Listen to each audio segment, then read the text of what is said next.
Hi, Andy's here with TMT Retired, and today I'm going to teach you on how to forecast sales.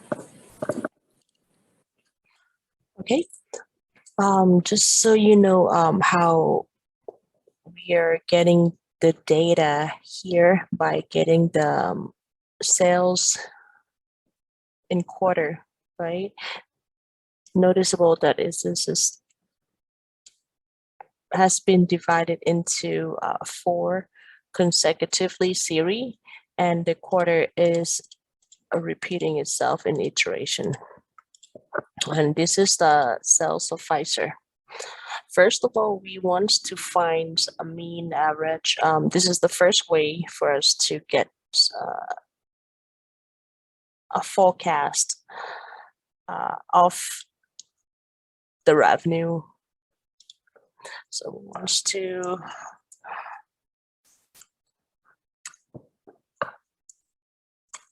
find a factor. Remember that during this, toward the end of the year, Pfizer sales is very high comparing to the rest.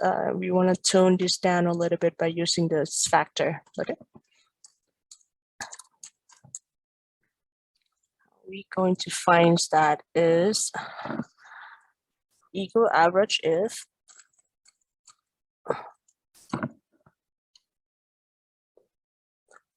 now once you highlight quarter, this is the range we want to find out. Right?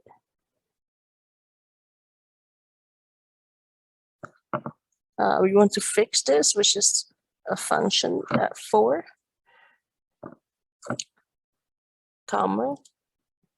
1 is our criteria, comma, average range is sales. Fix this.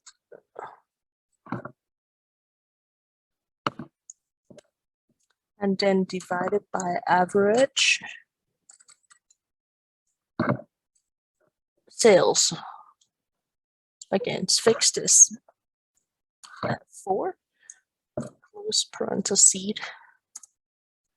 And now for quarter 1, we have the factor of 0.9038.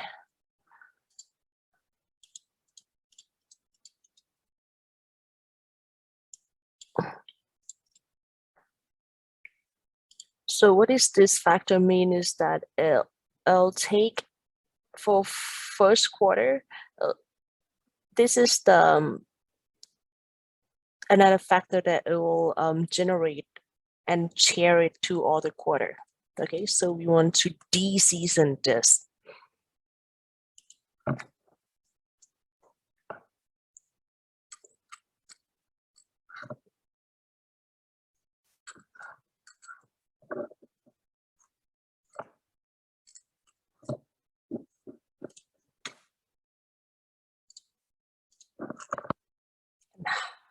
How are we going to do this? We're going to use the VLOOKUP.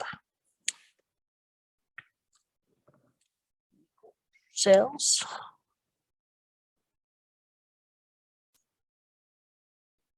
Divided by VLOOKUP. I show you this because VLOOKUP is easier if you're working with a larger set of data. Want to look up value time.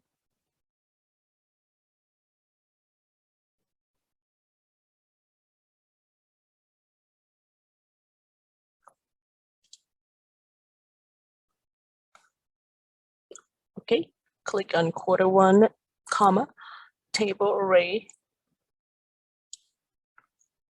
We want to fix this.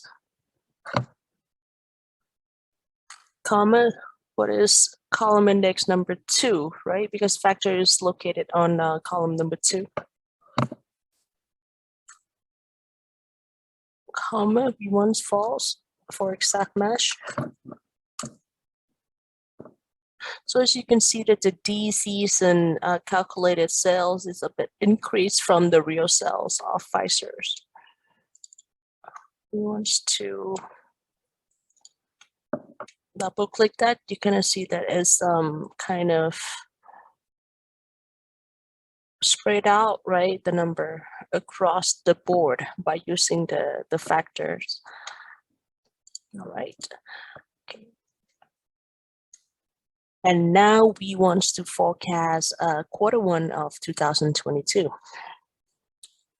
See.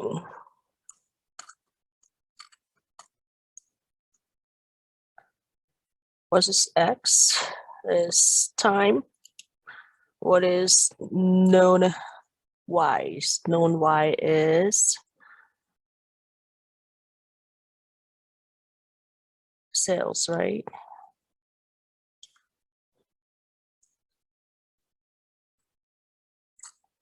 And known X is time.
All right, so it seems to us me that we have this season sales back here, and it's projected that Pfizer sales revenue is going to decline in the very first quarter, downward.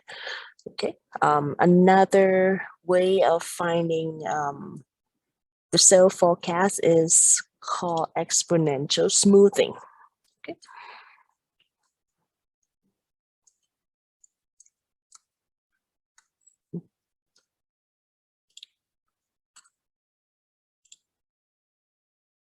How are we going to do that? Are we going to, before we get into data analysis tab, for those of you who doesn't have this button popped up just yet, you need to go get it from files, options, add in. Okay, and normally it's located in the inactive application add-ins here. You need to double click and hit goes on the active application add-in. All right, since I have it set and ready, I'm just gonna go ahead and proceed with the forecasting, data analysis, exponential smoothing. Okay, and now let's ask us to put the input the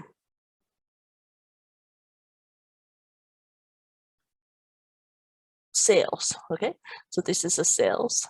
What is damping factor here is a smoothing ratio.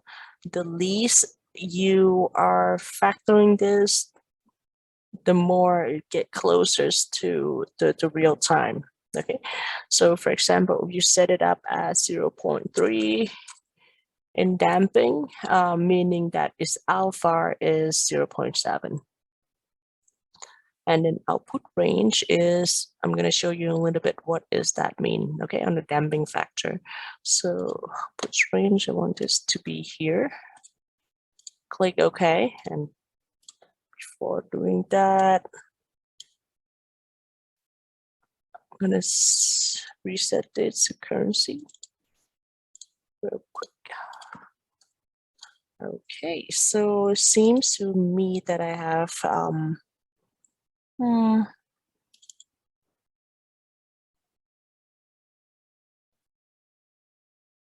a solid projected here. So we're going to highlight time.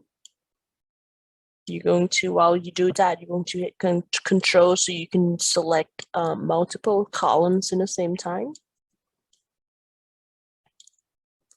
Go to insert, and scatter is what we're aiming for.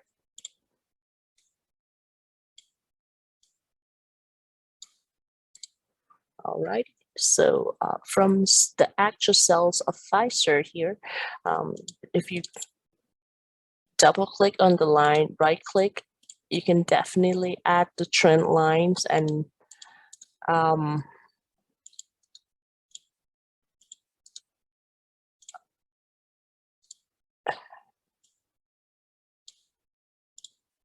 this is the equation that you can definitely do it calculated manually also as well, according to the trend line. So again, for quarter 1 to quarter 4 in 2022, according to our Excel's forecasting platform here, is projected that a Pfizer cell will decrease down to most likely in the 18,000 range for its cells. Alrighty, guys. I hope you enjoyed this video, and don't forget to subscribe. Have a great day.